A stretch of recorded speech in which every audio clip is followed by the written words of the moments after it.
Lord Buddha चॅनलच्या सर्व प्रेक्षकांना डॉक्टर बाबासाहेब आंबेडकरांच्या 134व्या जयंतीच्या हार्दिक शुभेच्छा देतो।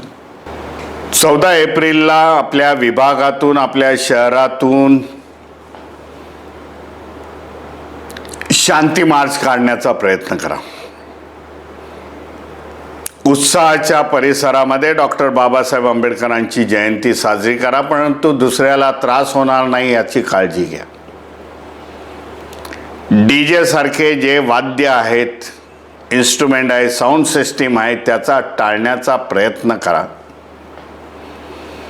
ह्या शोभायात्रेमध्ये महाबोधी विहाराचे पॉम्पलेट्स, महाबोधी विहाराचे फोटोज आपल्या हातामध्ये घ्या, पंचशिलेचा ध्वज घ्या, त्याचबरोबर सम्राट अशोकाच्या देखील फोटोग्राफ्स, तस्बिरी आपण आपल्या हातामध्ये घ्या, जेणेकरून बाबासाहेबांच्या जयंतीच्या दिवशी आपण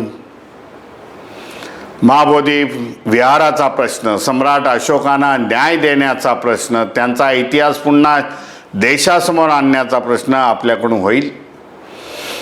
आणि येणाऱ्या काळामध्ये जी आता सम्राट अशोकांची जयंती झाली 5 एप्रिलला, पुढच्या काळामध्ये सम्राट अशोकांची जयंती देखील, बुद्ध पौर्णिमा, बाबासाहेब आंबेडकरांची जयंती, तशी सम्राट अशोकांची देखील जयंती आपल्या साजरी करावी लागेल।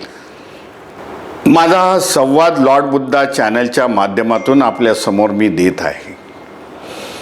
लॉर्ड बुद्धा चॅनलला आपण जास्तीत जास्त सबस्क्राईब करा, जास्तीत जास्त व्ह्यूवर बघा, कारण समाजासाठी काम करणार, समाजाच्या इव्हेंट आपल्यापर्यंत पोचवण्याचं लॉर्ड बुद्ध आज काम करत आहे। मोठे बिग चॅनल तर आपल्याकडे लक्ष देत नाही, जे एस्टॅब्लिश्ड आहेत। सोशल मीडिया आणि आपले हे छोटे छोटे चॅनल्स आहेत, त्यालाच आपण आपल्याला जास्तीत जास्त विश्वास ठेवून हे व्ह्यूवरशिप वाढवणं हे महत्त्वाचं आहे।